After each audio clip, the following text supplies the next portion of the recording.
안녕하세요. 어른들의 연애담입니다. 무릎이 아파 시작한 병원 다니기가 내 인생에서 가장 늦게 찾아온 연애가 될 줄은 몰랐습니다. 66세, 남편을 떠나보낸 지 10년. 딸은 시집가고 아들은 타지에서 살고 저는 작은 아파트에서 혼자 지내요. 아침에 눈 뜨면 혼자, 밥 먹을 때도 혼자, 밤에 잠들 때도 혼자. 그게 제 일상이었어요. 익숙하다고 생각했어요. 외롭지 않다고 스스로를 달랬어요. 하지만 밤에 침대에 누우면 가끔 이런 생각이 들었어요. 누군가 내 손을 한 번만 잡아줬으면, 따뜻하다고 말해줄 사람이 있었으면. 그런데 무릎이 아파지기 시작했어요. 처음엔 참았죠. 나이 들면 다 그런 거라고 생각했어요. 하지만 점점 심해졌고 결국 병원에 가야 했어요. 재활의학과, 물리치료실, 일주일에 3번, 월, 수, 금 오전 10시. 그게 제 새로운 일상이 됐어요. 그리고 그곳에서 그분을 만났어요. 저처럼 무릎이 아픈 사람, 저처럼 혼자 병원에 다니는 사람, 저처럼 외로운 사람. 처음엔 그냥 같은 환자였어요. 가벼운 인사, 짧은 대화, 그뿐이었어요. 하지만 어느새 병원 카페에서 보리차를 마시게 됐고, 치료 끝나면 함께 엘리베이터를 타게 됐고, 서로의 전화번호를 주고받게 됐어요. 이 나이에 설렘이라니, 이 나이에 누군가를 기다린다니, 이 나이에 또 사랑을 한다니. 하지만 그게 쉬운 일은 아니었어요. 딸은 걱정했어요. 죽은 남편한테는 미안했어요. 나 자신도 혼란스러웠어요. 이게 맞는 걸까? 이 나이에 이러는 게 괜찮은 걸까? 하지만 그분과 함께 있으면 제 마음이 편했어요. 오랜만에 느껴보는 따뜻함이었어요. 이건 젊은이들의 사랑처럼 뜨겁지 않아요. 극적이지도 화려하지도 않아요. 그냥 조용히, 천천히 서로의 곁에 머무는 것. 가끔 만나서 차 마시고 전화로 안부 묻고 같은 버스를 기다리는 것. 그게 우리가 선택한 어른들의 방식이에요. 무릎이 아파 시작한 병원 다니기. 그게 제 인생에서 가장 늦게, 하지만 가장 따뜻하게 찾아온 사랑이었습니다. 이제 그 이야기를 들려드릴게요. 무릎이 아프지 않았다면 아마 저는 평생 몰랐을 거예요. 66세의 나이에도 가슴이 뛸 수 있다는 걸요. 무릎 통증. 혼자 사는 게 익숙해졌다고 생각했어요. 아침에 눈 뜨면 혼자, 밥 먹을 때도 혼자, 저녁에 TV보다 잠들 때도 혼자. 남편이 먼저 떠난 지 벌써 10년이 지났으니까요. 처음 몇 년은 정말 힘들었죠. 밤마다 베개를 적시고 아침이 오는 게 무서웠어요. 하지만 시간이 지나면서 이것도 일상이 되더라고요. 사람은 참 적응을 잘하는 동물인가 봐요. 아침 7시면 일어나서 물 한 잔 마시고 간단하게 토스트 한 장에 우유 한 잔으로 아침을 해결해요. 예전엔 남편이랑 딸, 아들 챙기느라 아침상을 가득 차렸는데 이젠 그럴 필요가 없죠. 딸은 시집가서 자기 가족 챙기느라 바쁘고 아들은 부산에서 직장 다니느라 1년에 명절 때나 얼굴 한번 보고요. 딸 미영이가 가끔 전화를 해요. 착한 애죠. 그래도 며느리 눈치도 보이고 손주 키우느라 바쁜데 자꾸 오라고 할 수도 없잖아요. 항상 괜찮다고, 혼자서도 잘 지낸다고 말해요. 딸한테 짐이 되고 싶지 않거든요. 그 애도 자기 인생 사느라 힘든데 엄마가 외롭다고 붙들고 있을 수는 없는 거잖아요. 점심때가 되면 집에서 간단하게 국수라도 끓여 먹거나 동네 시장에 나가서 반찬 몇 가지 사와요. 혼자 먹는 밥상인데 뭘 거창하게 차리겠어요. 가끔은 귀찮아서 그냥 편의점 김밥으로 때우기도 하고요. 그러다 보면 어느새 저녁이 되고 또 하루가 가는 거예요. 저녁엔 TV를 켜놓고 드라마를 봐요. 요즘 나오는 드라마들은 다 다 젊은 사람들 얘기라 잘 이해가 안 가지만 그래도 사람 목소리가 들리니까 덜 외로워요. 가끔 드라마 속 주인공들이 사랑한다고 보고 싶다고 말하는 장면이 나오면 멍하니 화면을 바라보게 돼요. 나도 예전엔 저런 말을 들었었는데 이젠 그런 말을 해줄 사람도 없고 들을 일도 없죠. 밤 10시쯤 되면 잠자리에 들어요. 침대에 누워서 천장을 바라보다 보면 문득문득 이런 생각이 들어요. 나는 앞으로 몇 년이나 더 이렇게 살까? 언제까지 혼자일까? 이렇게 조용히 아무 일 없이 하루하루를 보내다가 어느 날 그냥 눈을 감는 걸까? 무섭지는 않아요. 그냥 조금 허전할 뿐이에요. 누군가 내 손을 한 번만 잡아줬으면, 따뜻하다고 말해줬으면 그것만으로도 충분할 것 같은데 말이에요.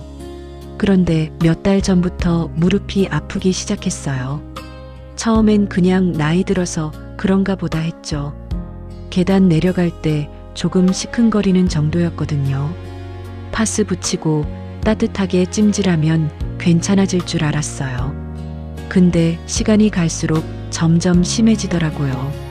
아침에 일어나서 화장실 가려고 침대에서 내려올 때 무릎에서 뚝뚝 소리가 나요. 걸을 때마다 통증이 느껴지고 계단은 아예 내려가기가 무서울 정도가 됐어요. 그래도 참고 살았어요. 병원 가면 또 이것저것 검사하고 돈도 들고 괜히 딸한테 걱정 끼치는 것 같아서요. 조금만 더 참자, 곧 나아지겠지 하면서 버텼죠. 그러다 그날 시장에서 그 일이 있었어요. 동네 시장에 반찬 사러 갔다가 생선 가게 앞에서 그만 무릎에 힘이 풀리면서 휘청했어요. 다행히 옆에 있던 생선 가게 아주머니가 얼른 붙들어줘서 넘어지진 않았지만 그 순간 정말 식은땀이 흘렀어요. 아주머니가 병원에 가보라고 했어요. 나이 드시면 무릎이 진짜 중요하다면서요. 집으로 돌아오는 길에 무릎을 쓸어보면서 생각했어요. 이제는 정말 병원에 가야겠구나. 더 이상 미루다간 큰일 나겠다 싶었어요. 다음 날 아침 동네 정형외과를 찾아갔어요. 접수하고 기다리는데 주변에 앉은 사람들 대부분이 저처럼 연세 드신 분들이더라고요. 목에 보호대 차신 분, 팔에 깁스하신 분, 지팡이 짚고 오신 분. 다들 어디 하나씩 아픈 데가 있는 거예요. 나도 이제 진짜 나이 든 거구나. 그런 생각이 들면서 마음 한편이 묵직해졌어요. 의사 선생님은 젊은 분이었어요. 아들뻘 되는 나이였죠. 엑스레이를 찍고 나서 선생님이 화면을 보여주며 설명했어요. 무릎 연골이 많이 닳았고 제대로 관리 안 하면 나중에 걷기 힘들어질 수 있다고요. 약을 처방해주고 재활 전문 병원에서 정기적으로 운동 치료를 받으라고 했어요. 선생님이 써준 종이를 받아들고 나왔어요.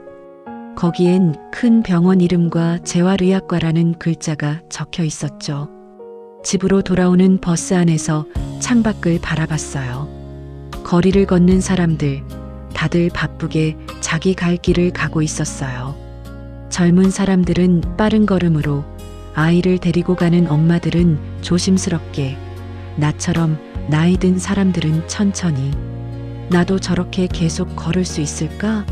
문득 그런 생각이 들었어요. 무릎이 아파서 걷지 못하게 되면 나는 어떻게 되는 걸까? 집에만 갇혀서 하루하루를 보내는 걸까? 아니야, 그럴 순 없어. 나는 아직 딸한테도 아들한테도 짐이 되고 싶지 않아. 스스로 걷고 스스로 밥 먹고 스스로 살 수 있어야 해. 집에 도착해서 선생님이 써준 종이를 찬찬히 다시 봤어요. 재활의학과, 운동치료, 이런 단어들이 낯설었지만 어쩔 수 없었어요. 이제는 받아들여야 할 시간이었죠. 다음 날 딸한테 전화를 걸어서 무릎이 안 좋아 큰 병원에 가보려 한다고 말했어요. 딸은 걱정스러운 목소리로 자기가 모시고 가겠다고 했어요. 괜찮다고, 혼자 갈 수 있다고 했지만 딸은 고집을 부렸죠. 미안했어요. 자식한테 또 걱정을 끼치는 것 같아서요. 며칠 후 딸이 차로 데리러 왔어요. 큰 병원 앞에 서니까 사람들이 정말 많더라고요. 접수하고 진료 카드 만들고 기다리고 진료 보고 또 기다리고 하루 종일 병원에 있는 것 같았어요. 재활의학과 선생님도 똑같은 말을 했어요. 물리치료를 받고 운동치료를 받고 꾸준히 관리하면 좋아진다고요. 일주일에 3번 물리치료실로 오라고 했어요. 월, 수, 금 오전 10시. 집으로 돌아오는 차 안에서 딸이 혼자 다닐 수 있냐고 자기가 모시고 다닐까 하고 물었어요. 괜찮다고 혼자 다닐 수 있다고 말했죠. 딸은 더 이상 말하지 않았지만 백미러로 본 딸의 표정엔 걱정이 가득했어요. 집에 혼자 남아서 소파에 앉았어요. 텅 빈 거실 켜져 있는 TV, 시계 소리만 째깍째깍 들렸어요. 일주일에 3번 병원에 가는 게 이제 내 새로운 일상이 되는 거구나. 그렇게 생각하니까 조금 외로웠어요. 아니, 외롭다기보다는 쓸쓸했어요. 나도 누군가랑 함께 이런 거 다니면 좋을 텐데. 그런 생각이 문득 들었지만 곧 고개를 저었어요. 이 나이에 무슨 그런 생각을 하냐고요. 혼자 사는 게 익숙해졌다면서요. 하지만 밤에 잠자리에 누워서 천장을 바라볼 때 가슴 한구석이 아렸어요. 누군가 옆에 있었으면 손만 잡아줘도 좋을 텐데. 따뜻하다고 말해줄 사람이 있었으면 좋겠다는 생각이 자꾸 들었어요. 첫 물리치료 날이 다가왔어요. 월요일 아침 일찍 일어나서 준비를 했어요. 깨끗한 옷을 입고 가방에 수건이랑 물통을 챙겼어요. 거울을 보니까 머리가 좀 산발이라 빗으로 정리하고 립스틱도 살짝 발랐어요. 병원 가는데 뭐하러 화장을 하냐? 스스로한테 웃음이 나왔지만 그래도 기분은 조금 나아졌어요. 버스를 타고 병원으로 향했어요. 창밖으로 지나가는 풍경을 보면서 생각했어요. 이제 새로운 일상이 시작되는 거야. 무릎 치료 받으러 다니는 거 별거 아니야. 그냥 그렇게 사는 거지.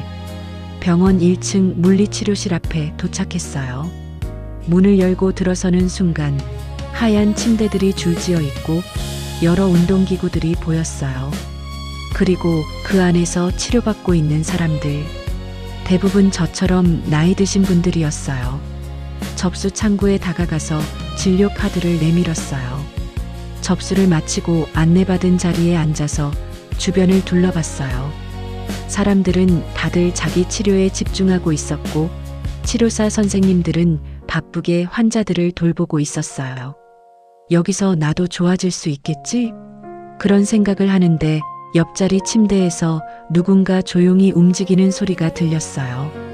고개를 돌려 힐끗 봤는데 거기엔 나보다 조금 나이 들어 보이는 남자분이 누워 계셨어요.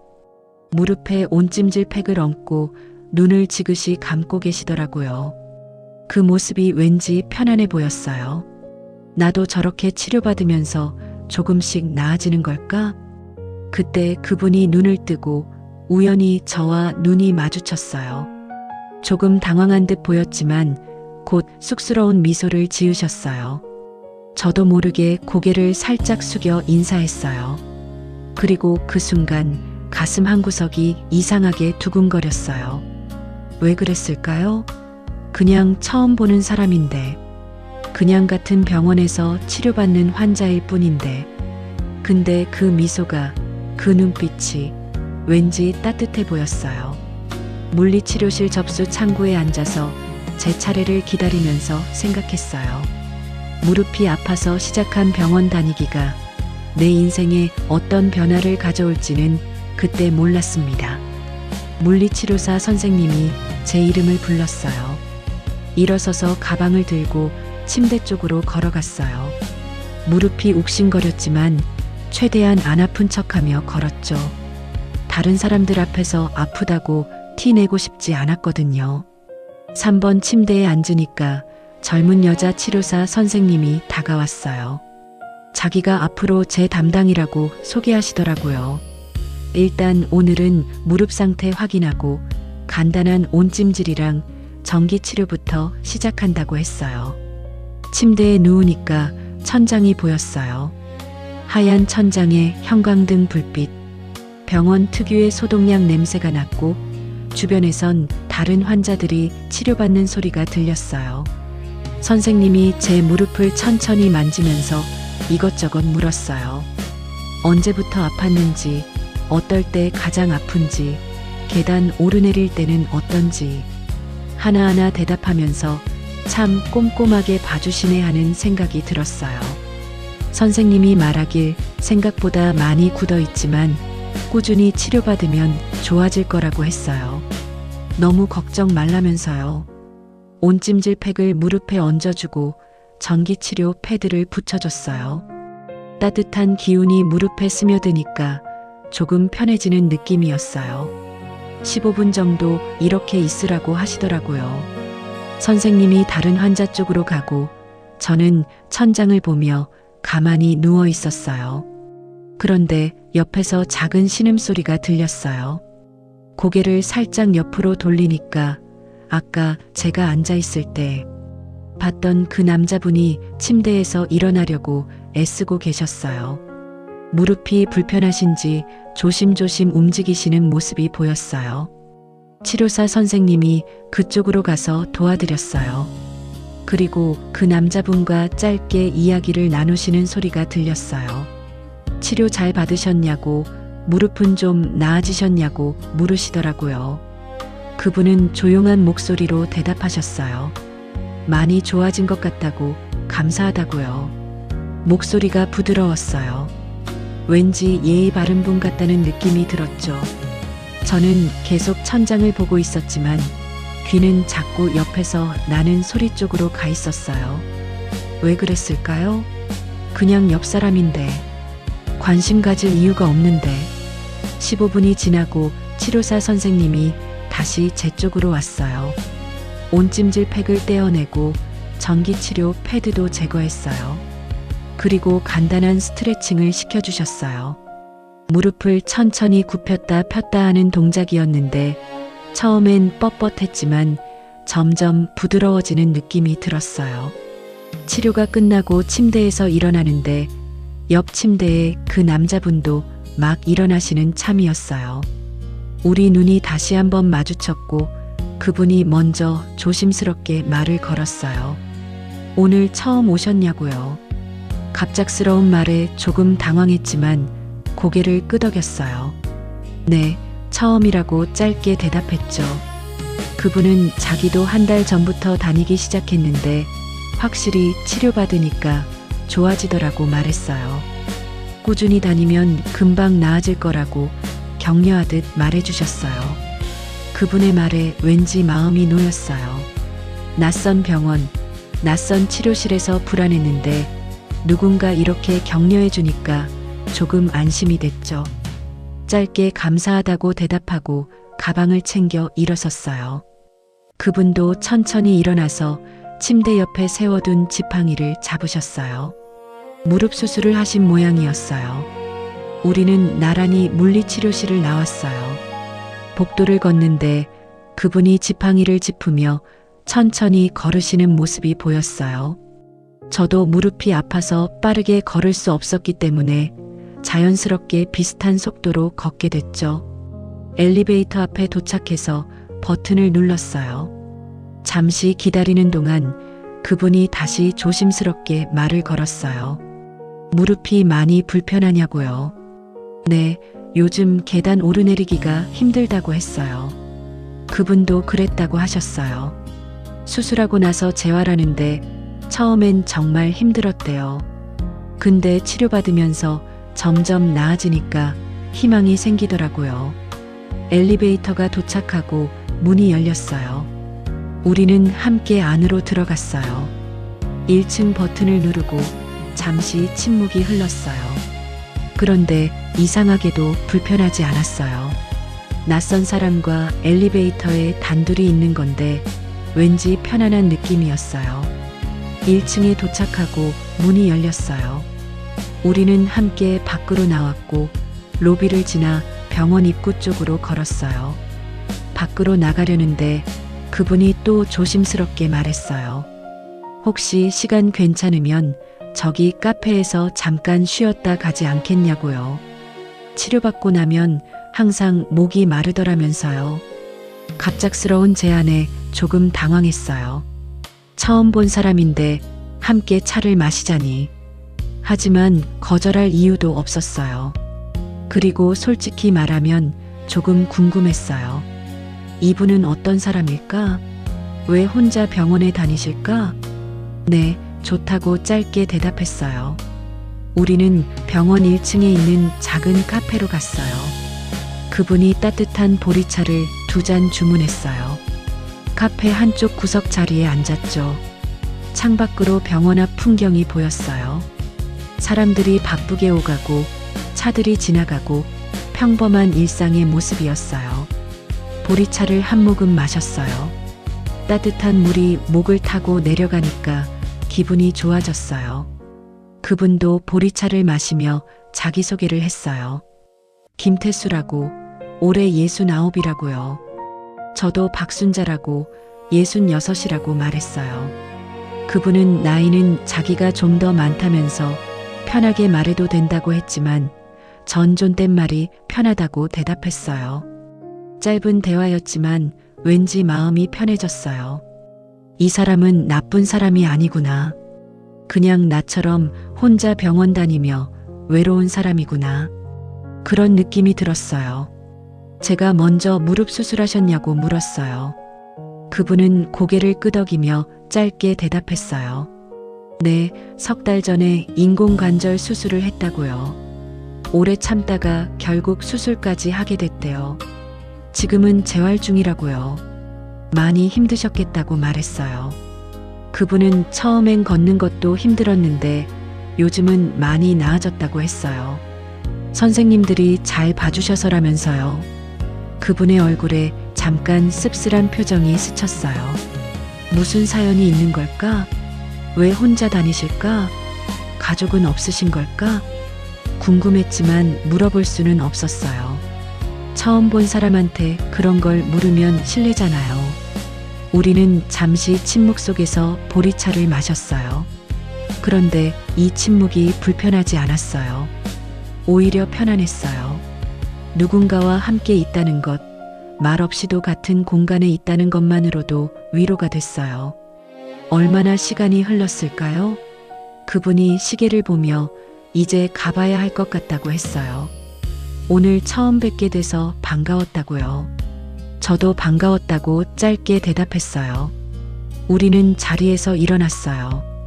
카페를 나와 병원 입구까지 함께 걸었어요. 그리고 그곳에서 헤어졌죠. 그분이 다음에 또 볼 수 있겠냐고 자기는 월, 수, 금에 온다고 했어요. 저도 같은 요일이라고 대답했어요. 그럼 또 보자면서 그분이 지팡이를 짚으며 천천히 멀어졌어요. 저는 그 뒷모습을 잠깐 바라보다가 버스 정류장 쪽으로 걸었어요. 버스를 기다리면서 생각했어요. 오늘 참 이상한 일이 있었네. 처음 본 사람이랑 차를 마시고 또 보자고 약속하다니. 나한테 이런 일이 일어날 줄은 몰랐어요. 하지만 기분이 나쁘지 않았어요. 오히려 기분이 좋았어요. 누군가와 이야기를 나눴다는 것, 치료 얘기 말고 다른 얘기를 했다는 것. 그게 이렇게 좋을 줄 몰랐어요. 버스가 왔고 저는 버스에 올라탔어요. 창가 자리에 앉아서 밖을 바라봤어요. 지나가는 풍경들, 사람들, 건물들. 평소와 똑같은 풍경인데 오늘따라 조금 다르게 보였어요. 집에 도착해서 현관문을 열었어요. 텅 빈 거실, 조용한 집. 늘 보던 풍경이었지만 오늘은 그렇게 외롭지 않았어요. 소파에 앉아서 가방을 내려놓고 무릎을 쓸어봤어요. 아직도 조금 아팠지만 치료를 받고 나니까 확실히 나아진 느낌이 들었어요. 그리고 문득 그분의 얼굴이 떠올랐어요. 김태수, 69, 무릎 수술, 재활 중. 월, 수, 금의 병원. 왜 이 사람 생각이 자꾸 나는 걸까요? 그냥 처음 본 사람인데, 그냥 병원에서 만난 환자일 뿐인데, 하지만 가슴 한구석이 따뜻했어요. 오랜만에 느껴보는 감정이었어요. 다음 치료날은 수요일. 이틀 후였어요. 그때 또 그분을 만나게 될까? 그런 생각을 하니까 웃음이 났어요. 이 나이에 무슨 설렘이냐고 스스로한테 타박했지만 그래도 기분은 좋았어요. 우리 동기네요.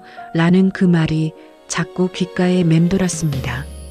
수요일 아침이 왔어요. 평소보다 조금 일찍 눈이 떴어요. 알람이 울리기도 전에 저절로 눈이 떠져서 천장을 한참 바라봤죠. 오늘은 물리치료 가는 날. 그리고 혹시 그분을 또 만나게 될까? 그런 생각을 하는 제 자신이 우스웠어요. 이 나이에 누굴 기대하며 병원을 간다는 게 말이 되나요? 무릎 치료받으러 가는 건데 왜 이렇게 마음이 설레는 걸까요? 일어나서 세수를 하고 옷장 앞에 섰어요. 평소엔 그냥 편한 옷을 입었는데 오늘은 괜히 이것저것 꺼내보게 되더라고요. 남색 블라우스를 꺼냈다가 아니다 싶어서 다시 넣고 연베이지 가디건을 꺼냈다가 또 망설이고 결국엔 깔끔한 흰색 블라우스에 회색 카디건을 걸쳤어요. 거울을 보니까 괜찮아 보였어요. 머리도 단정하게 빗고 립스틱도 발랐어요. 분홍색으로요. 평소엔 안 바르던 색인데 오늘은 왠지 발라보고 싶었어요. 거울 속의 제 모습을 보면서 혼자 중얼거렸어요. 병원 가는데 무슨 화장이냐고요. 하지만 기분은 좋았어요. 버스를 타고 병원으로 갔어요. 창밖을 보면서 생각했어요. 혹시 오늘 그분이 안 계시면 어떡하지? 아프셔서 못 오시는 건 아닐까? 아니면 치료 시간을 바꾸신 건 아닐까? 병원에 도착해서 물리치료실로 갔어요. 문을 열고 들어섰는데 눈이 자연스럽게 지난번 그분이 계셨던 자리로 갔어요. 그분이 계셨어요. 똑같은 자리에 똑같이 침대에 누워서 온찜질을 받고 계시더라고요. 가슴이 두근거렸어요. 왜 이러는 걸까요? 그냥 병원에서 만난 사람일 뿐인데 접수를 하고 제 차례를 기다렸어요. 앉아 있으면서 슬쩍슬쩍 그분 쪽을 봤어요. 그분은 눈을 감고 계셨어요. 편안한 표정이었죠. 제 이름이 불렸고 저는 3번 침대로 갔어요. 지난번과 똑같은 자리였어요. 그분 옆자리. 침대에 누웠어요. 치료사 선생님이 온찜질 팩을 무릎에 얹어주고 전기치료 패드를 붙여줬어요. 그리고 다른 환자 쪽으로 갔죠. 저는 천장을 보며 가만히 누워 있었어요. 옆에서 그분의 숨소리가 들렸어요. 고르고 잔잔한 숨소리. 몇 분이 지났을까요? 그분이 움직이는 소리가 들렸어요.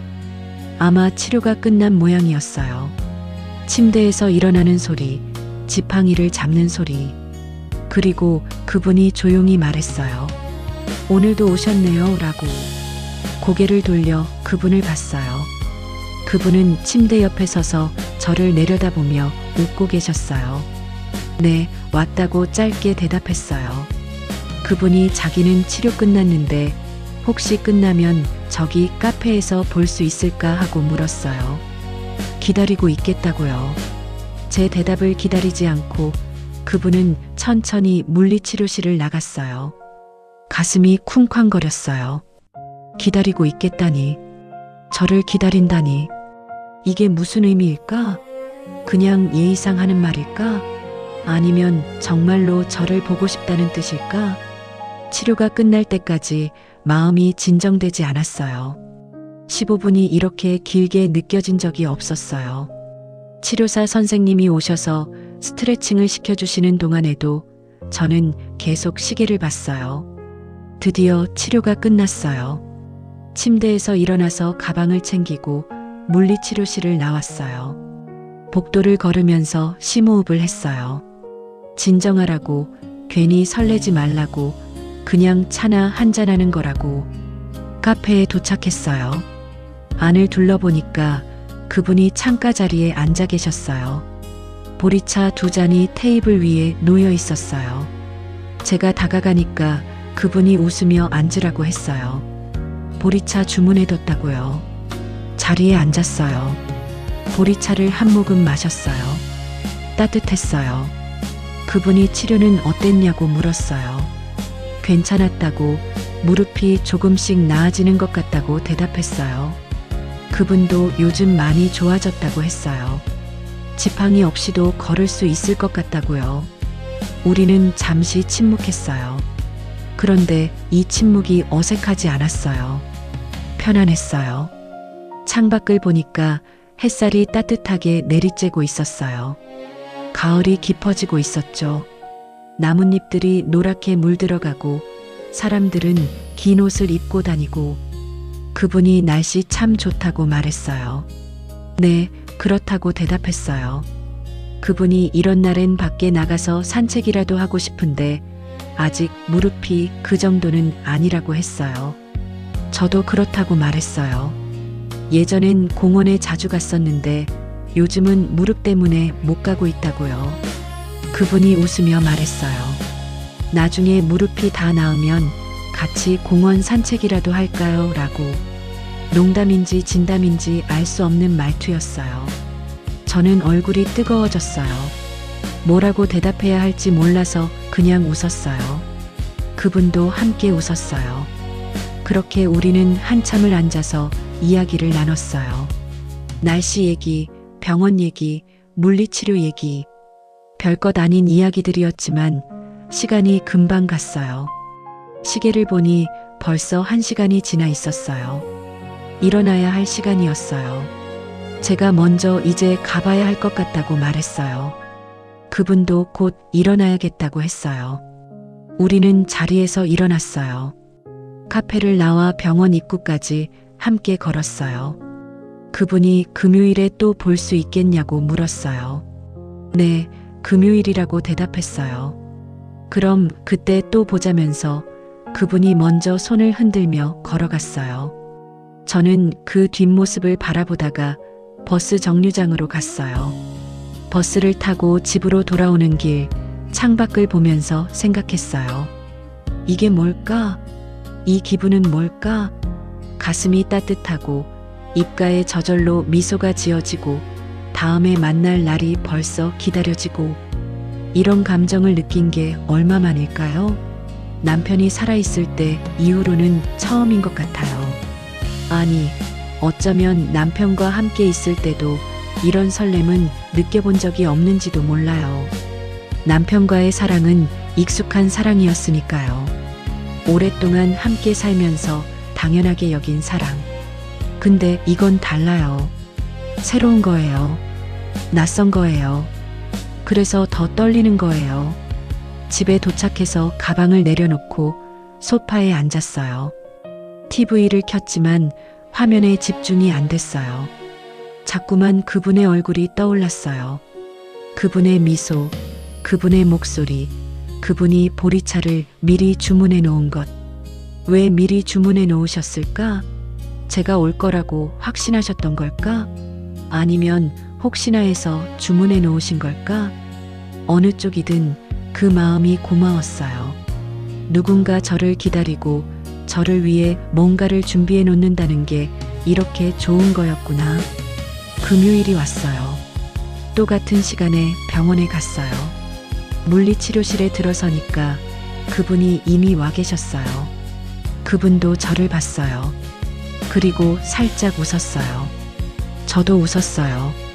그날도 치료를 받고 카페에서 보리차를 마셨어요.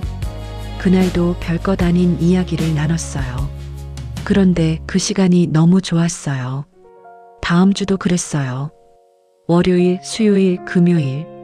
매번 같은 시간에 병원에서 만나고 치료를 받고 카페에서 차를 마셨어요. 신기하게도 저는 한 번도 그분을 못 만난 적이 없었어요. 항상 같은 시간에 같은 장소에서 만났어요. 마치 약속이라도 한 것처럼요.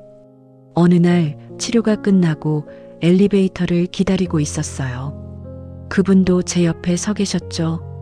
제가 요즘 무릎이 많이 좋아지셨냐고 물었어요. 그분이 네, 많이 좋아졌다고 했어요. 계단도 이제 괜찮다고요. 선생님이 한 달만 더 치료받으면 끝날 것 같다고 하셨대요. 한 달만 더. 그 말이 가슴을 쿵 했어요. 치료가 끝나면 우리는 더 이상 여기서 만나지 못하는 걸까? 그럼 이 시간들은 끝나는 걸까? 갑자기 슬퍼졌어요. 그분이 왜 그러냐고, 표정이 안 좋다고 걱정스러운 목소리로 물었어요. 아, 아니라고 짧게 대답했어요. 뭐라고 말해야 할지 몰랐거든요. 설마 치료가 끝나면 못 만나서 슬프다고 말할 수는 없잖아요. 엘리베이터가 도착했어요. 우리는 안으로 들어갔어요. 그분이 조심스럽게 말했어요. 자기도 사실은 조금 걱정이라고요. 무엇이냐고 물었어요. 치료가 끝나면 더 이상 여기 올 이유가 없잖냐고요. 그럼 우리 못 만나는 거 아니냐고요. 그분도 같은 생각을 하고 계셨던 거예요. 가슴이 뛰었어요.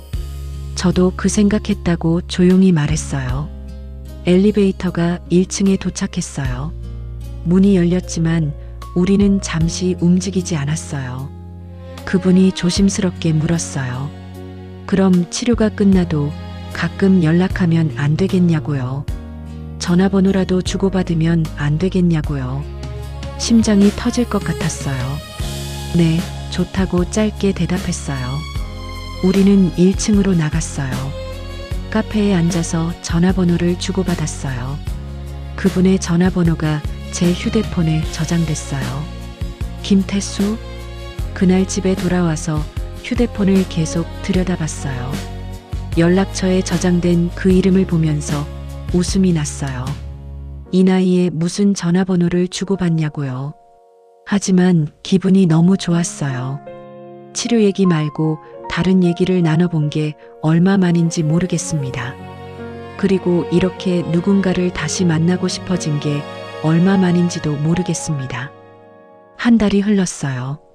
그동안 저는 일주일에 3번 어김없이 병원에 갔어요. 무릎 치료를 받는 것도 있었지만 솔직히 말하면 그분을 만나는 게 더 큰 이유였죠. 무릎은 확실히 좋아지고 있었어요. 계단을 오르내릴 때도 예전처럼 아프지 않았고 아침에 일어날 때 무릎에서 나던 소리도 많이 줄었어요. 치료사 선생님도 많이 좋아졌다고 칭찬해 주셨어요. 하지만 저는 치료가 끝나는 게 싫었어요. 치료가 끝나면 병원에 올 이유가 없잖아요. 그럼 그분과 자연스럽게 만날 수 없잖아요. 전화번호를 주고받긴 했지만 아직 한 번도 전화를 하지 않았어요. 그분도 마찬가지였어요. 우리는 병원에서만 만났어요. 카페에서 보리차를 마시고 이런저런 이야기를 나누고 그렇게 시간을 보냈죠. 어느 날 딸한테서 전화가 왔어요. 오늘 자기가 병원 데려다 드리겠다고요. 괜찮다고 혼자 잘 다니고 있다고 했지만 딸은 고집을 부렸어요. 그동안 혼자 다니시느라 힘드셨을 텐데 한 번은 자기가 모셔야겠다고요. 거절할 수가 없었어요. 전화를 끊고 나서 가슴이 불안해졌어요. 딸이 같이 오면 그분을 만나는 걸 들킬까 봐요. 카페에서 차 마시는 것도 못할 거고요. 하지만 어쩔 수 없었어요. 딸이 데려다 준다는데 거절할 수도 없고요. 아침 9시 반 딸이 차를 가지고 왔어요. 함께 병원으로 갔어요. 차 안에서 딸이 이것저것 물어봤어요. 무릎은 어떤지, 치료는 잘 받고 있는지, 불편한 건 없는지. 문득 딸이 말했어요. 요즘 엄마 얼굴이 밝아지신 것 같다고요. 그렇냐고 짧게 대답했어요. 딸이 네, 예전보다 표정이 좋다면서요. 치료 받으시니까 몸도 좋아지고 기분도 좋아지신가 보다고요. 저는 괜히 얼굴이 뜨거워졌어요. 딸이 눈치챈 걸까? 아니, 그럴 리 없어요. 그냥 몸이 좋아져서 그런 거라고 생각하겠죠. 병원에 도착했어요. 딸이 같이 물리치료실까지 따라왔어요. 접수를 하고 제 차례를 기다렸어요. 그분이 보였어요.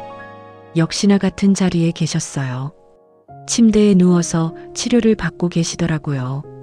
딸이 주변을 둘러보며 여기 환자분들이 참 많다고 말했어요. 응, 대부분 나이 드신 분들이라고 대답했죠. 제 이름이 불렸어요. 침대로 가서 누웠어요. 딸은 옆에 의자에 앉아서 휴대폰을 보고 있었어요.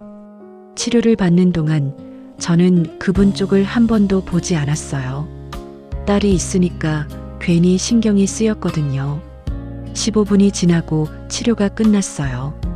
침대에서 일어났는데 그분도 마침 치료가 끝나서 일어나시는 참이었어요. 우리 눈이 마주쳤어요. 그분이 살짝 웃었어요. 저도 웃었어요. 아주 짧은 순간이었어요. 딸이 일어서며 가자고 말했어요. 응, 그러자고 대답했어요. 물리치료실을 나왔어요. 딸과 함께 엘리베이터를 탔어요. 1층으로 내려갔죠. 딸이 배고프냐고 점심 먹고 가자고 했어요. 아니, 괜찮다고 집에 가서 먹겠다고 했어요. 하지만 딸이 고집을 부렸어요. 그래도 나왔는데 밖에서 먹자고요.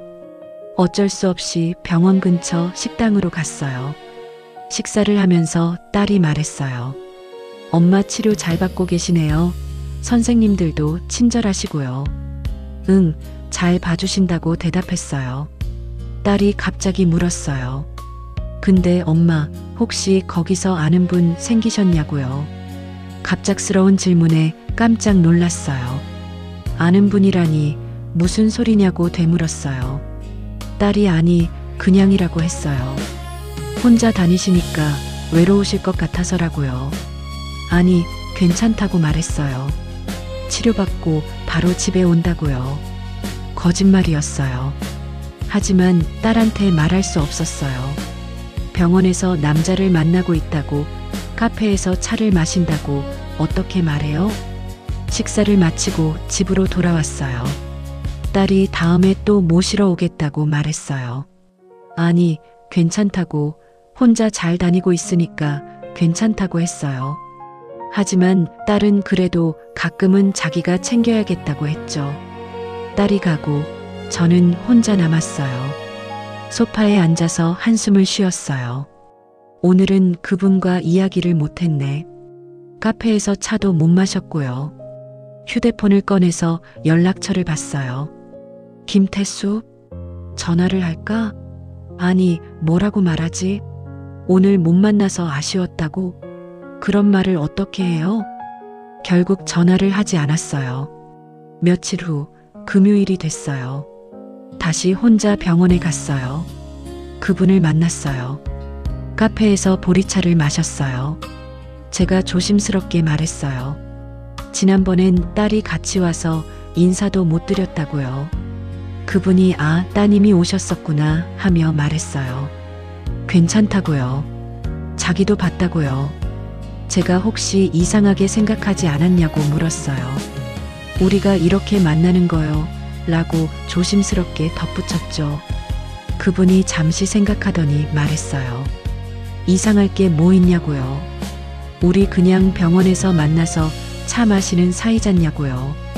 그 말이 왠지 서운했어요. 그냥 차 마시는 사이. 저는 그 이상이라고 생각했는데. 하지만 그분 말이 맞았어요. 우리는 그냥 병원에서 만나서 차 마시는 사이일 뿐이에요. 그 이상도 그 이하도 아니죠. 집에 돌아오는 버스 안에서 창밖을 보면서 생각했어요. 나는 혼자 착각하고 있는 건 아닐까? 그분은 그냥 예의상 저한테 친절한 건데 나만 이상한 감정을 느끼고 있는 건 아닐까? 그날 밤 딸한테서 전화가 왔어요. 딸이 갑자기 물었어요. 엄마, 혹시 병원에서 남자분 만나시는 거 아니냐고요? 가슴이 철렁했어요. 무슨 소리냐고 되물었어요. 딸이 아니, 그냥이라고 했어요. 오늘 아는 언니가 병원 앞을 지나가다가 엄마를 봤대요. 어떤 남자분이랑 벤치에 앉아서 이야기하시는 걸 봤다고요. 말문이 막혔어요. 뭐라고 대답해야 할지 몰랐어요. 딸이 엄마 설마 하고 물었어요. 아니라고 말했어요. 그냥 치료 같이 받는 분이라고요. 가끔 병원에서 마주치면 인사하는 정도라고요. 별거 아니라고요. 거짓말이었어요. 하지만 다른 말을 할 수 없었어요. 딸이 말했어요.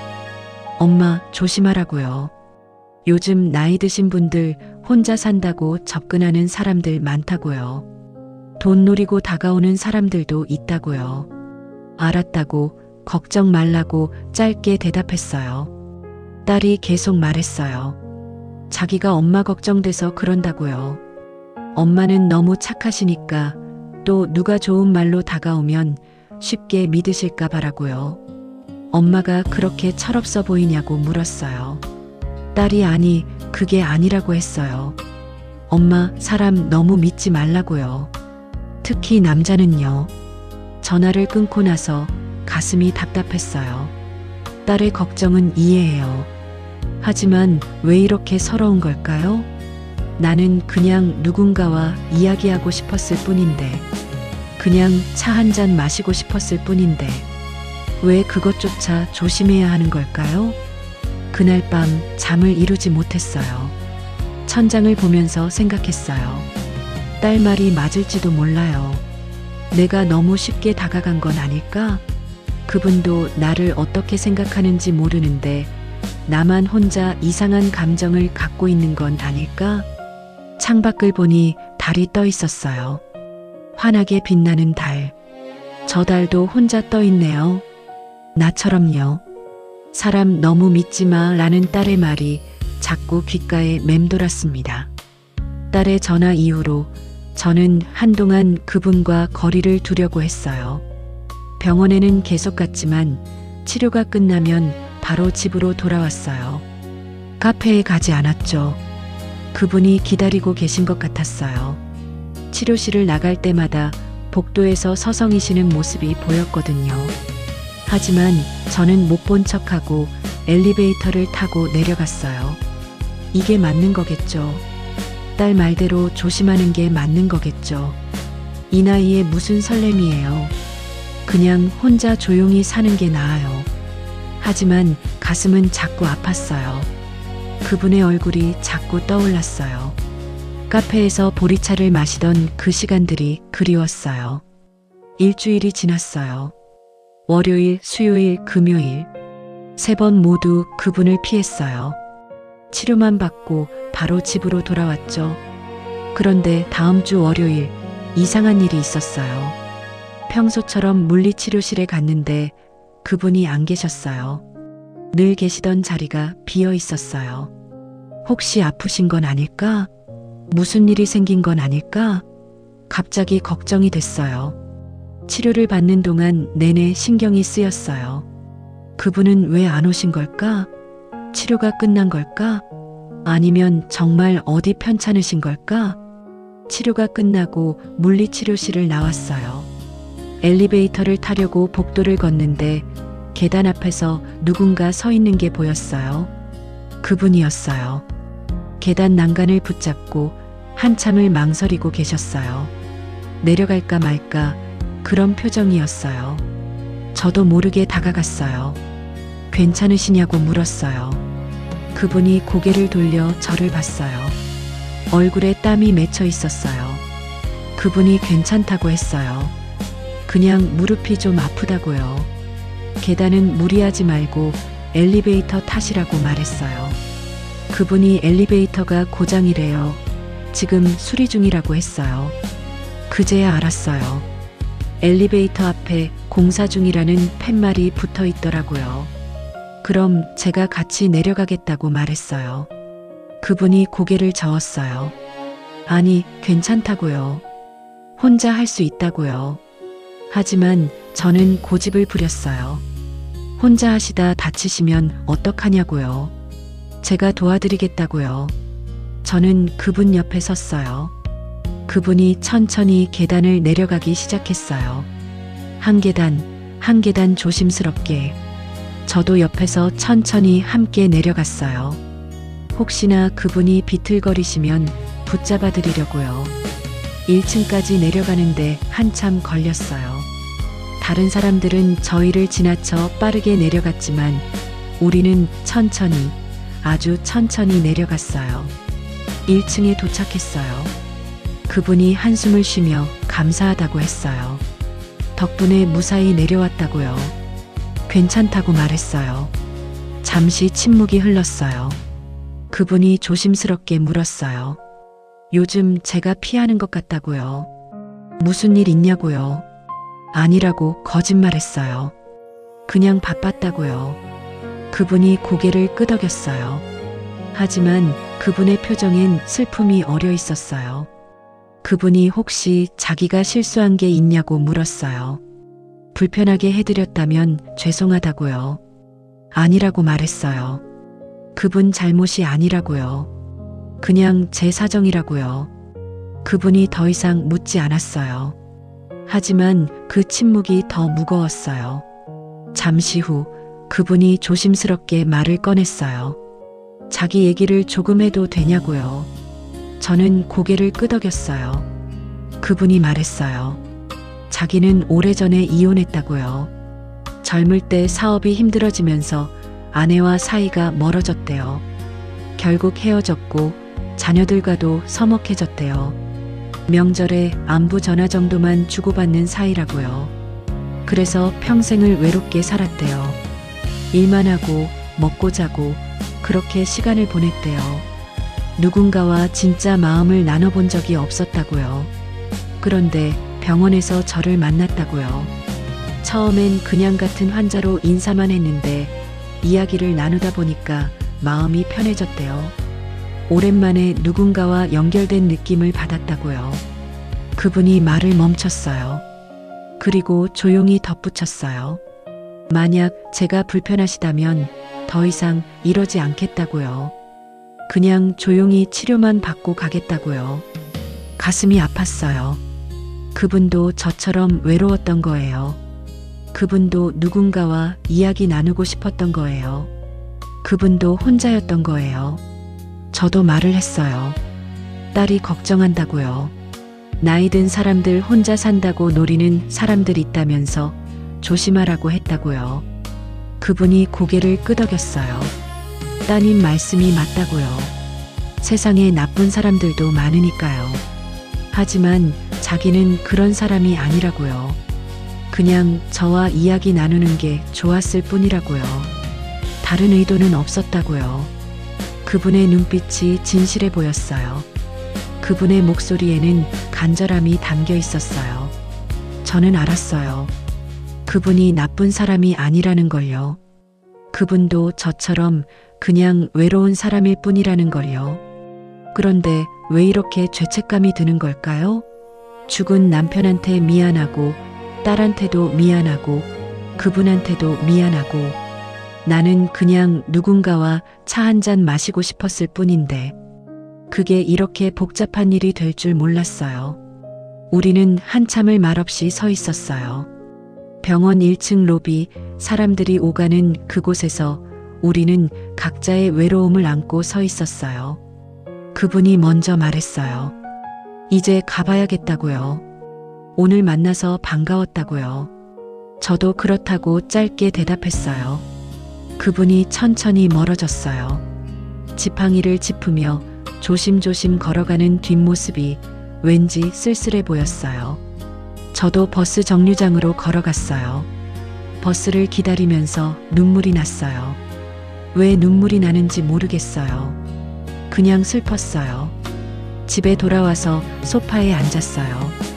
텅 빈 거실, 조용한 집, 늘 익숙한 풍경인데 오늘따라 더 외로워 보였어요. 남편 사진을 봤어요. 액자 속에서 웃고 있는 남편. 10년 전에 멈춰버린 그 미소. 미안해 여보 하고 속으로 중얼거렸어요. 내가 다른 사람을 만나서 미안해. 근데 나도 외로워. 나도 누군가와 이야기하고 싶어. 그게 그렇게 큰 잘못인가? 눈물이 계속 흘렀어요. 그날 밤 잠을 이루지 못하고 천장만 바라봤어요. 그의 외로움이 내 외로움과 겹쳐지는데 나는 왜 이렇게 미안한 걸까요? 라는 생각이 자꾸 들었습니다. 며칠 후 딸이 갑자기 집에 찾아왔어요. 평소엔 전화로 안부만 물었는데 직접 온 건 오랜만이었어요. 딸이 현관문을 열고 들어서더니 심각한 표정으로 소파에 앉았어요. 뭔가 할 말이 있다는 얼굴이었어요. 저도 맞은편에 앉았어요. 가슴이 두근거렸어요. 무슨 일인지 알 것 같았거든요. 딸이 입을 열었어요. 엄마, 병원에서 만나시는 그 남자분 자주 만나시는 거 맞죠? 제 친구 언니가 또 봤대요. 이번엔 병원 카페에서 마주 앉아 이야기하시는 걸 봤다고요. 한 번이 아니라 여러 번 본 것 같다고요. 딸의 목소리는 차분했지만 그 속엔 화가 섞여 있었어요. 뭐라고 변명해야 할지 몰랐어요. 거짓말을 계속할 수도 없었고 그렇다고 솔직하게 말하기도 어려웠어요. 결국 짧게 대답했어요. 네, 가끔 만난다고요. 그냥 같이 치료받는 분인데 치료 끝나고 차 한 잔 마실 뿐이라고요. 딸이 한숨을 쉬었어요. 그리고 말했어요. 엄마, 왜 그러세요? 지금이라도 편하게 살면 안 돼요? 왜 또 남자 문제로 제가 걱정해야 돼요? 남자 문제라는 말에 가슴이 철렁했어요. 저는 그냥 누군가와 이야기를 나눴을 뿐인데 그게 남자 문제가 되는 거예요? 아니라고 말했어요. 그런 게 아니라고요. 그냥 친구처럼 이야기 나누는 거라고요. 딸이 고개를 저었어요. 엄마, 세상에 그런 건 없어요. 남자가 여자한테 그냥 친구로 다가오는 경우는 없어요. 특히 엄마처럼 혼자 사시는 분한테요. 딸의 말이 날카로웠어요. 계속해서 딸이 말했어요. 그 사람 뭐 하는 사람이에요? 가족은 있어요? 재산은요? 혹시 빚은 없어요? 엄마, 그런 것도 모르고 만나시는 거예요? 저는 아무 대답도 할 수 없었어요. 사실 그분에 대해 아는 게 별로 없었거든요. 그냥 이혼하셨다는 것, 자녀들과 서먹하다는 것, 무릎 수술 받으셨다는 것. 그게 다였어요. 딸이 말을 이었어요. 요즘 뉴스 안 보세요? 나이 드신 분들 혼자 산다고 접근해서 돈 뜯어가는 사람들 얼마나 많은데요. 재혼하자고 하면서 돈 다 가지고 도망가는 사람들도 많고요. 저는 그런 게 아니라고 말했어요. 그분은 그런 사람이 아니라고요. 딸이 물었어요. 어떻게 아세요? 엄마가 그 사람을 얼마나 아는데요? 한 달? 두 달? 그게 그 사람을 안다고 할 수 있어요? 말문이 막혔어요. 딸이 계속 말했어요. 아빠 돌아가시고 엄마 혼자 고생하시는 거 다 봤어요. 저도 얼마나 마음 아팠는지 몰라요. 그래서 이제라도 엄마가 편하게 사셨으면 좋겠어요. 근데 이러시면 또 걱정해야 하잖아요. 딸의 목소리에 눈물이 섞여 있었어요. 저도 눈물이 났어요. 딸의 걱정을 이해해요. 딸이 저를 사랑해서 그러는 거 알아요. 하지만 왜 이렇게 서러운 걸까요? 제가 말했어요. 미영아, 엄마도 외로워. 엄마도 누군가랑 이야기하고 싶어. 혼자 밥 먹고, 혼자 TV 보고, 혼자 자는 게 얼마나 외로운지 너는 몰라. 딸이 대답했어요. 그럼 저랑 더 자주 통화하세요. 제가 더 자주 올게요. 근데 이상한 남자는 만나지 마세요. 이상한 남자. 그 말이 가슴을 찔렀어요. 그분은 이상한 남자가 아니에요. 그냥 저처럼 외로운 사람일 뿐이에요. 하지만 딸한테 그렇게 말해봤자 소용없을 것 같았어요. 딸은 이미 마음을 정한 것 같았어요. 딸이 단호하게 말했어요. 엄마, 그 사람 만나지 마세요. 제 말 들어주세요. 제발이에요. 그 말을 듣는 순간 제 안에서 뭔가 부서지는 느낌이었어요. 딸이 돌아간 후 저는 소파에 그대로 앉아 있었어요. 한참을 멍하니 앉아 있었어요. 내가 무슨 큰 잘못을 하는 것도 아닌데 왜 나는 늘 죄인처럼 살아야 하니? 그런 생각이 들었어요. 그날 밤 휴대폰을 꺼내서 그분의 전화번호를 봤어요.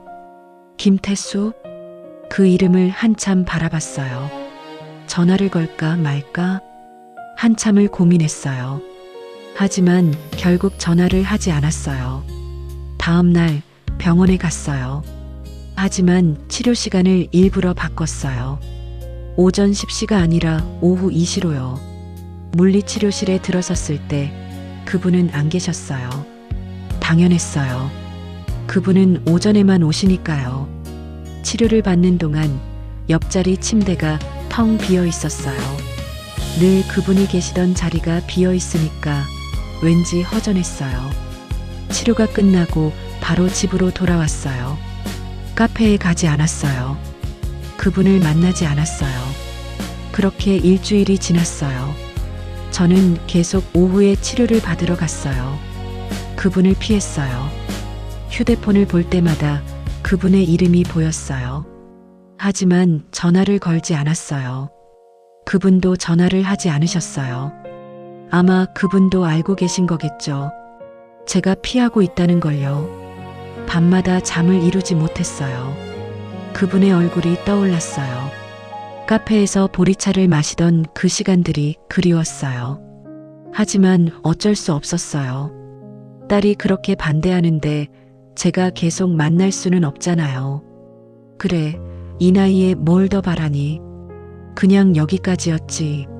하고 스스로를 설득했어요. 하지만 가슴은 계속 아팠습니다. 재활이 거의 끝나갈 무렵이었어요. 의사 선생님이 무릎 상태를 확인하러 오라고 해서 한동안 바꿔놨던 치료 시간을 다시 오전으로 돌렸어요. 딱 그날 하루만요.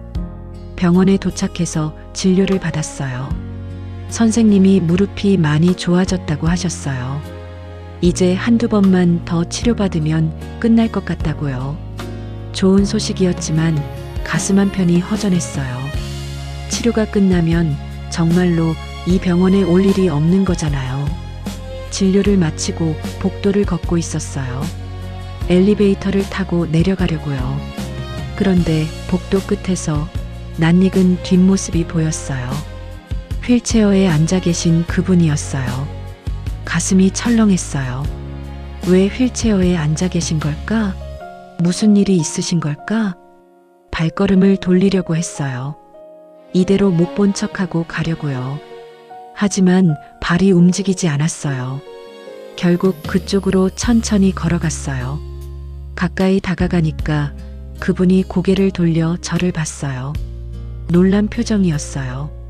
저도 놀랐지만 일단 인사를 했어요. 안 본 지 오래됐다고 어떻게 지내시냐고 물었어요. 그분이 쓸쓸하게 웃었어요. 수술 부위에 염증이 생겨서 며칠 입원 중이라고 했어요.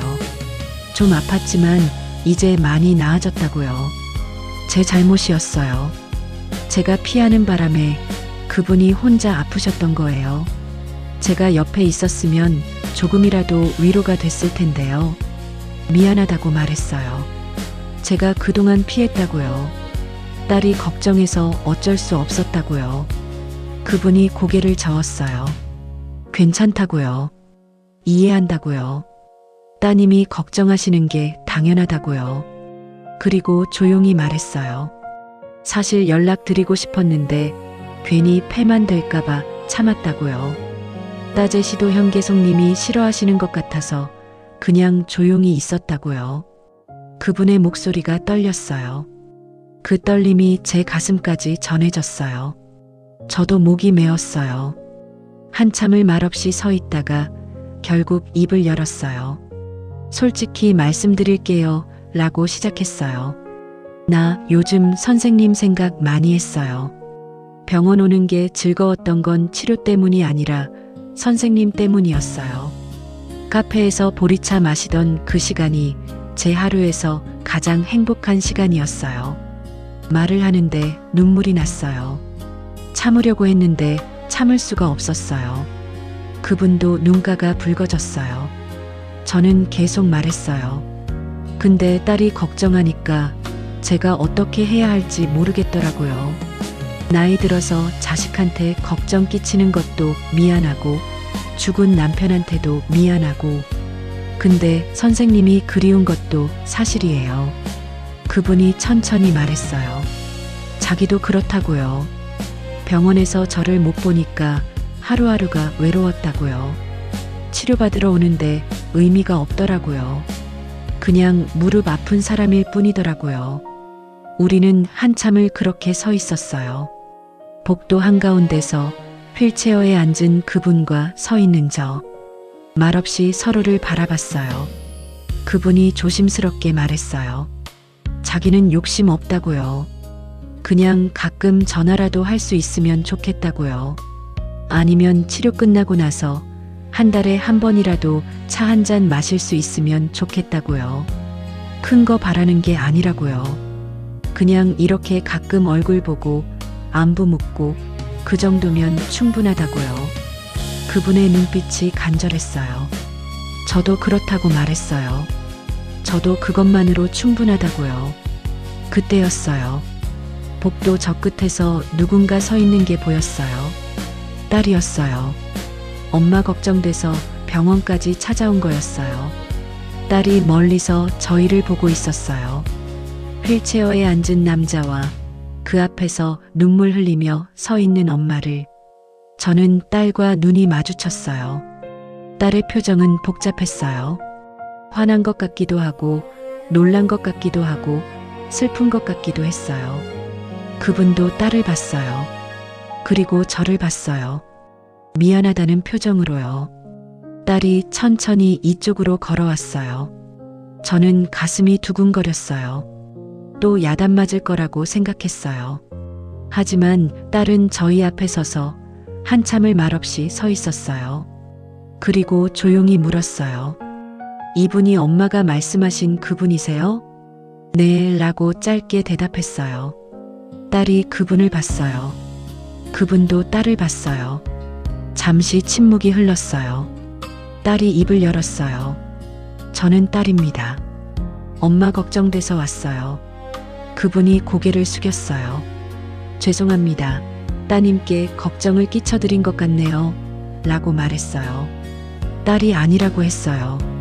걱정이 아니라 그냥 궁금했어요. 우리 엄마를 이렇게 울리는 분이 어떤 분인지요. 딸의 목소리는 차갑지 않았어요. 그렇다고 따뜻하지도 않았어요. 그냥 담담했어요. 딸이 저를 봤어요. 그리고 말했어요. 엄마 표정이 예전과 다르더라고요. 처음엔 뭔가 숨기시는 것 같아서 화가 났어요. 근데 오늘 이렇게 보니까 엄마도 그냥 사람이셨구나 하는 생각이 들어요. 딸의 눈에도 눈물이 고였어요. 딸이 계속 말했어요. 저는 엄마가 아빠 돌아가시고 너무 힘들어 하시는 거 다 봤어요. 그래서 엄마는 약한 사람이라고 생각했어요. 제가 지켜드려야 한다고 생각했어요.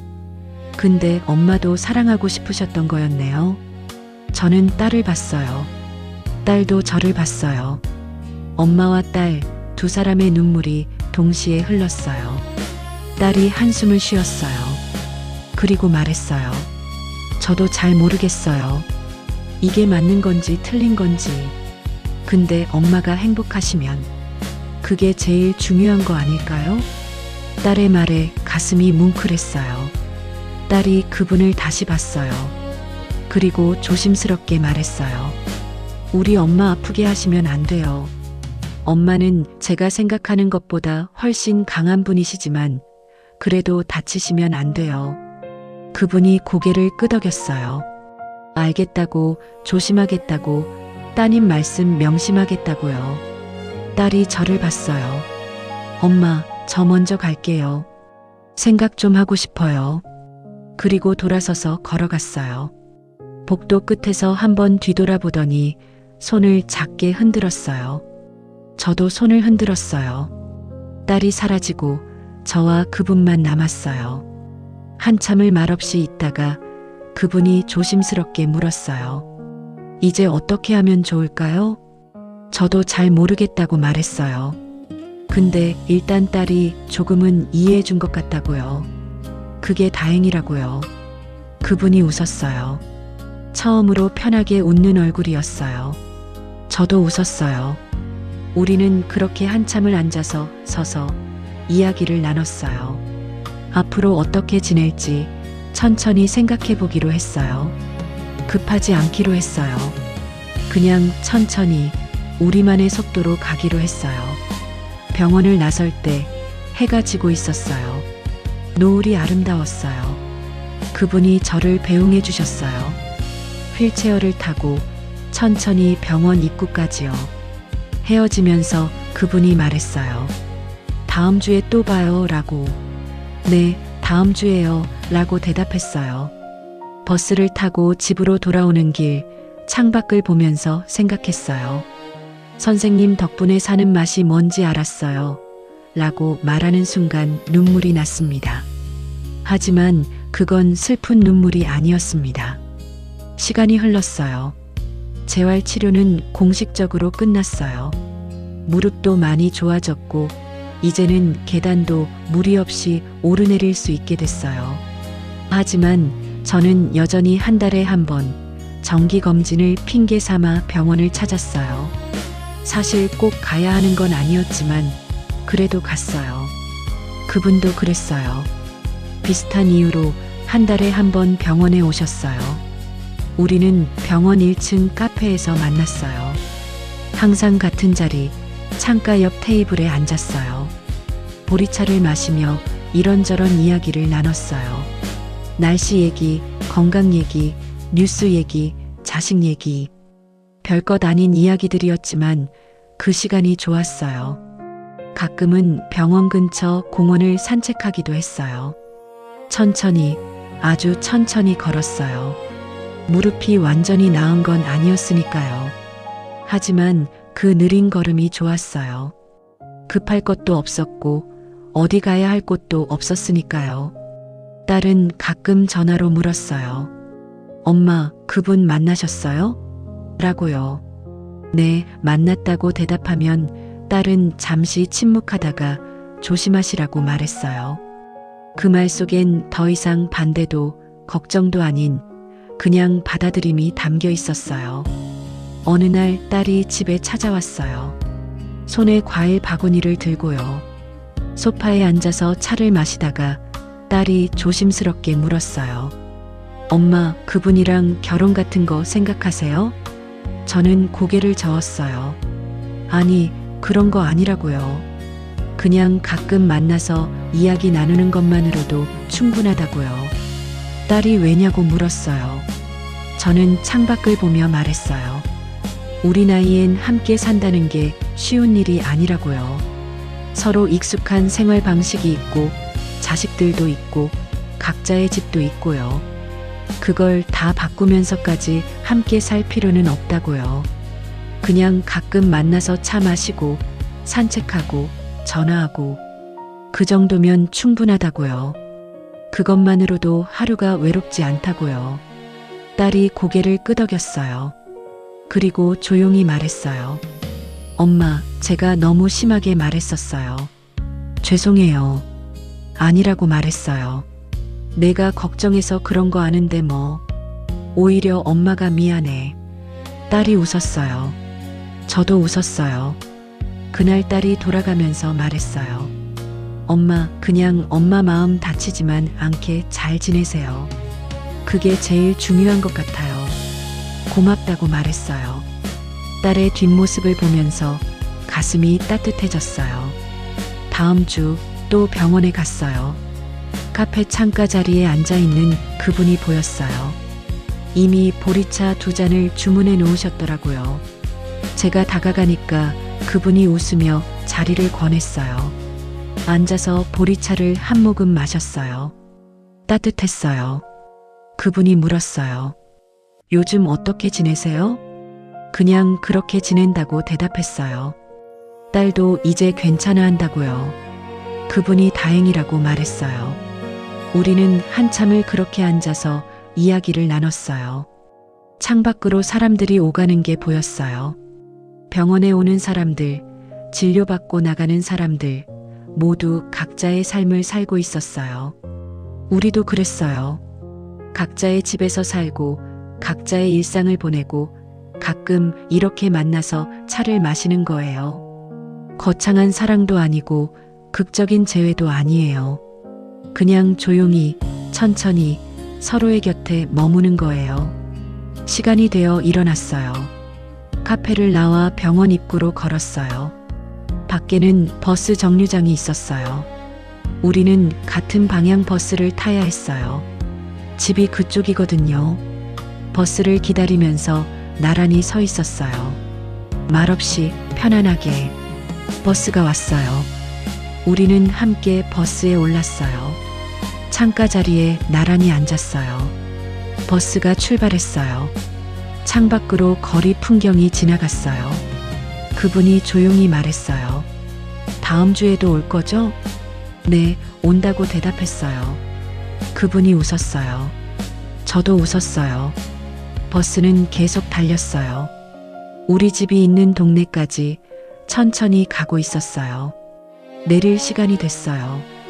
그분이 먼저 내리셨어요. 손을 흔들며 다음 주에 보자고 했어요. 저도 손을 흔들었어요. 버스가 다시 출발했어요. 몇 정거장 더 가면 제 집이었어요. 창밖을 보면서 생각했어요. 우리는 결혼도 함께 사는 것도 아니지만 각자 집으로 돌아가는 버스를 함께 기다리고 같은 방향으로 천천히 걸어 내려가는 사이예요. 그게 우리가 선택한 어른들의 방식이에요. 거창하지 않아요. 극적이지도 않아요. 하지만 이것만으로도 충분해요. 무릎이 다 낫는 데는 시간이 걸렸지만 제 마음이 다시 걷기 시작하는 데는 그분의 한마디면 충분했어요. 우리 동기네요 라는 그 말. 그 말에서 시작된 인연이 이렇게 조용하고 따뜻하게 이어지고 있어요. 저는 이제 혼자가 아니에요. 완전히 함께도 아니지만 그렇다고 혼자도 아니에요. 그 중간 어딘가에서 우리는 서로의 외로움을 나누고 있어요. 그것만으로도 충분합니다. 오늘 이야기가 좋았다면 좋아요와 구독으로 함께 해주세요. 여러분의 댓글은 다음 사랑 이야기를 만들어가는 힘이 됩니다.